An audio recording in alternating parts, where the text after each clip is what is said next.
Hey guys, நேற்று market போய் vegetables எல்லாம் வாங்கிட்டு வந்ததுனால இன்றைக்கி வெஜிடபிள் ரைஸ் தான் சிம்பிளாக முடிச்சிட்டேன். ஸோ வெஜிடபிள்ஸ் எல்லாமே கட் பண்ணி வச்சுட்டு நார்மலாக வீட்டில் தயிர் இருந்தது, நெய் இருந்தது, டக்குன்னு பிரியாணி செய்யலான்னு தோணுச்சு.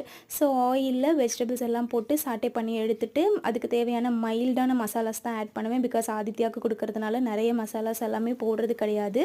மைல்டாக மசாலாஸ் எல்லாமே ஆட் பண்ணிவிட்டு ரைஸ் போட்டு ப்ரெஷர் குக் பண்ணிட்டேன். மார்னிங் பிரேக்ஃபாஸ்ட்டுக்கும் சரி லஞ்சுக்கும் சரி இதே தான். ஸோ பேபி கார்ன் கூட கொஞ்சம் ஃப்ரிட்ஜில் இருந்தது, அதையுமே ஆட் பண்ணிக்கிட்டேன். சாப்பாடோட டேஸ்ட் ரொம்ப சூப்பராக இருந்தது. இதுக்கு சைட் டிஷ்ஷாக நான் ஆதித்யாவுக்கு தயிர் வச்சு கொடுத்துட்டேன். நாங்கள் ஆம்லேட் சாப்பிட்டோம். அப்புறம் நேற்று தோட்டத்தில் பறித்த பூவெல்லாம் கட்டிட்டு சாமிக்கு போட்டுட்டேன். குளிச்சுட்டு வீடெல்லாம் க்ளீன் பண்ணி எடுத்தாச்சு. சம்டைம்ஸ் லீவு நாளில் ஆதித்யாவை என்னால் தனியாக பார்த்துக்க முடியாது. அதனால் என் ஹஸ்பண்டோட அண்ணன் பசங்க தான் வந்து பார்த்துப்பாங்க. நான் வீட்டில் ஒரே பொண்ணு. எனக்கு இந்த பிரதர்ஹுட் ஃபீலிங்ஸு, சிஸ்டர்ஹுட் ஃபீலிங்ஸ்லாம் கிடைக்கல. பட் ஆதித்யா அப்படி கிடையாது. அவங்க அண்ணா எல்லாரு கூடயுமே டெய்லி என்ஜாய் பண்ணுவான்.